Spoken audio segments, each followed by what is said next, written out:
सकाळ मित्रांनो, आज दिवस आहे 12वा। तर आता निघालोय आम्ही आपल्या हॉल्टवरून। तर तुम्ही पाहू शकता आता चालू आहे आम्ही। आज मांडे सर यांचा वाढदिवस आहे। सर तुम्हाला वाढदिवसाच्या खूप खूप शुभेच्छा।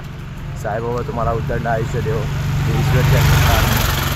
तर आता दुपारी आपला फुकाना येथे सरांचा वाढदिवस साजरा करण्यात येत आहे। तर तुम्हाला दाखवतो, व्हिडिओमध्ये पाहू शकता तुम्ही। तर चालू आहे आम्ही।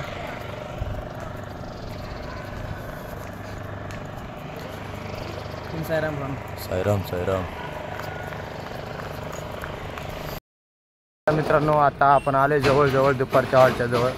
समोर आता 1 किलोमीटरला नाश्ता आहे। तर आपली पालखी समोर थांबलेली आहे।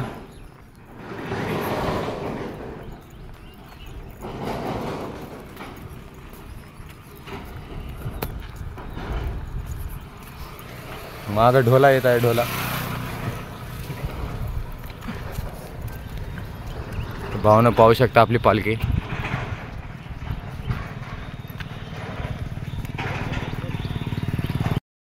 मित्रांनो, 17 किलोमीटर चढल्यानंतर आपल्याला इथं नाश्ता भेटलेला आहे। आता पाहू शकता आपला सरांचा बर्थडे वाढदिवस आहे। सर आपले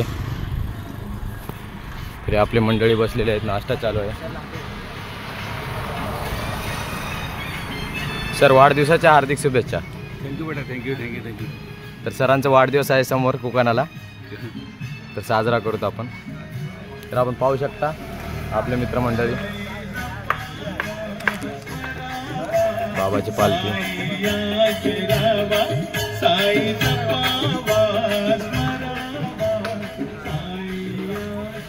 नाश्ता आहे समोर, पोहा। चालेल नाश्ता, आम्ही निघालो आता दुपारच्या हॉलला। पाहू शकता भावांनो, आपल्या गाड्या थांबलेल्या आहेत आपले।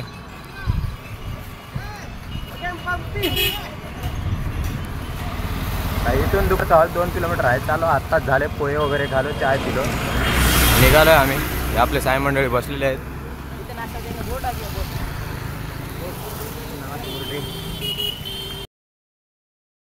सायमय दुपार मित्रांनो, आता आलो आपण दुपारच्या हॉलला।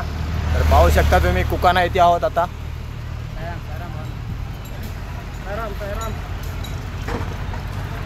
तर आता आलो आम्ही इथं बर्थडे साजरा करू सरांचं। ही आपली पालखी थांबलेली।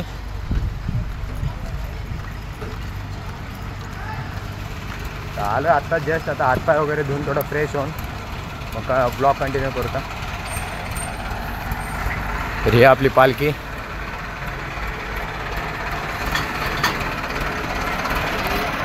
तर आतमध्ये आराम करायची व्यवस्था आहे।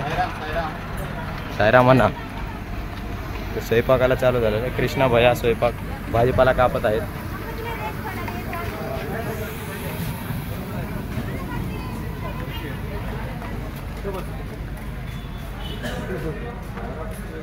Hi guys, Om Sairam. साईराम साईराम। हां साईराम साईराम। वासंत आहे की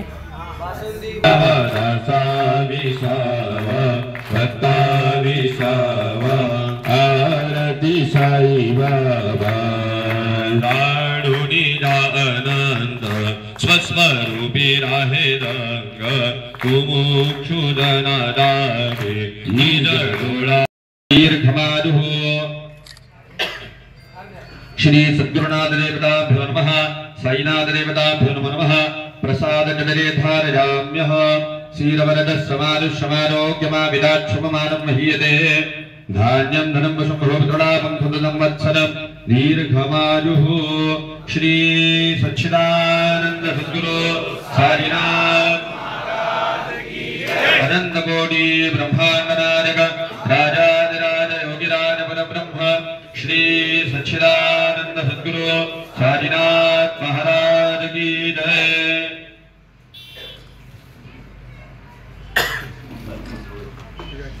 घ्या लोक सर।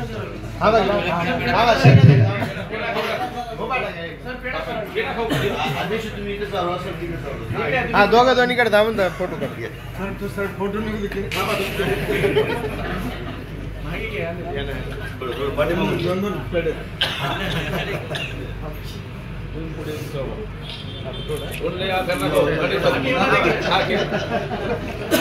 या ठिकाणी मुख्य सतीश गुडगाड, साईनाथ बेनवाड, संभा मुद्देवाड, संदीप पिल्लेवाड, विनोद दंडलवाड, सगळे मावनाचे प्रमुख सर्व साहेबांच्या वतीनं प्रमुख लोकांना विनंती आहे की आपण आदरणीय मान्य सरांच्या या ठिकाणी वाढदिवस साजरा करावा. यानंतर देगलूरचे पालखी देगलूरची असल्यामुळं तुम्हाला तुमचा नंबर आहे 2025 16वी पदयात्रा आपण घेऊन आलेलो आहोत सगळ्यांनी मिळून. तसं 2009 मध्ये आम्ही गेलेलो होतो, सगळ्यांना माहीत आहेच. तर 2010 मध्ये एक संकल्प केलं की आपण देगलूरून दिंडी काढायची सेपरेट. तसं थोडं बहुत मला अनुभव होतं मनमथ स्वामीच्या आमच्या मठाच्या दमरूच्या महाराजांच्या सोबत, आणि सरांनी ती हेरलं वडगावे सरांना. वडगावे सरांनी मला कॉल केले पहिली वेळेस. वडगावे सर आमचे गुरु होते कॉलेजमध्ये, पण तेवढं संबंध नव्हतं माझं. मला साई नगरमध्ये साई मंदिर झालं. मी साई भक्त असल्यामुळे दरवेळेस मी भाड्यानं राहत होतो देगलूरमध्ये, जाणं येणं करत होतो साई मंदिरला. तिथून माझी आणि सरांची ओळख झाली चांगली, एक साई परिवार म्हणून. आणि त्यांनी पहिला फोन केले की संतोषराव कुठं आहात? मी म्हणलं सर आप्पाच्या सोबत दिंडीमध्ये आहे, आपल्याला दिंडी काढायची. मग ठीक आहे सर म्हणलो, काय हरकत नाही. माझी इच्छा होतीच. 2009 मध्ये जाताना आम्ही अंबेजोगाईच्या सोबत, तेही खूप आम्हाला खरंच मार्ग आम्हाला दाखलेत अंबेजोगाईचे गोकुळ भाऊनं. मी आजही विसरत नाही त्या गोकुळ भाऊला, की ज्यांच्यामुळे आम्हाला बाबा पायी चालत भेटले. तर असं चालत चालत 2009 ते 10 मध्ये आम्ही सेपरेट काढलो. 10 पासून 2025 आलं. या काळामध्ये बाबांनी आताच भाऊ म्हटल्यासारखं अनेक साई भक्तांना जोडले. जोडता जोडता आमच्यातही काही उणिवा होते. मी 2 डिसेंबर 1992 ला माझं द्वारकामाईमध्ये लग्न झालं. 2 डिसेंबर 1992 ला, आणि 10/5/1993 ला मला मुलगा जन्मला. तिथून जे बाबा सोडले नाहीत मला, आजपर्यंत सोडले नाहीत. काय माहित, तुमच्या सर्वांच्या प्रेमानं, तुमच्या सर्वांच्या आशीर्वादानं. त्याच्यानंतर थोडासा आघात झाला. 2011 मध्ये माझं पाय फ्रॅक्चर झालं. याच ठिकाणी परत त्या कंडिशनने आलो, तिथं साजरे केलो. आपल्या पदयात्रेमध्ये निष्ठा ठेवल्यावर काय होते. मग त्याच्यानंतर 2021 ला मोठा धक्का बसला मला सावरता आलं. ते लोक माझी अर्धांगिरी मला आमच्यापासून दूर गेली.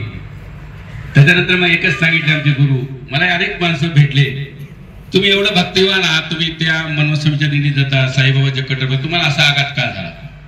मग मी माझ्या गुरुला विचारलो प्रश्न, तमलूरकर शिवानंद शिवाचार्य मौली तमलूरकर.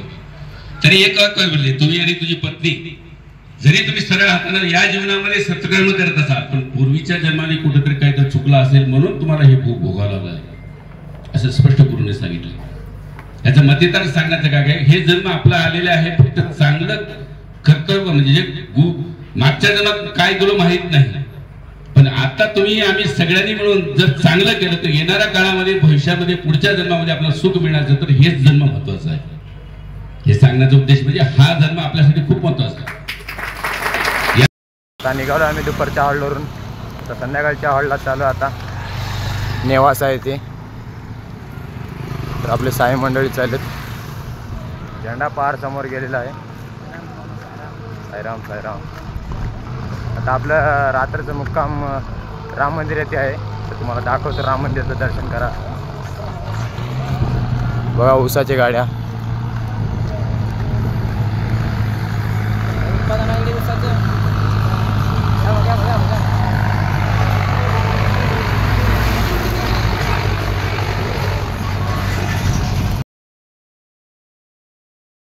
रात्रीच्या हॉलजवळ तर गाव पाहू शकता तुम्ही, कमाल लागलेला आपल्याला. तर आता राम मंदिर इथून 5 किलोमीटर आहे. आता जस्ट आलो आहे आम्ही गावामध्ये. तर खाऊट खावा, खाला का सांगा कमेंटमध्ये, नक्की सांगा. आणि मी तर नाही खालो अजून, तो खात आहे, खाऊ दे त्याला. तर आता चालू आहे आपण.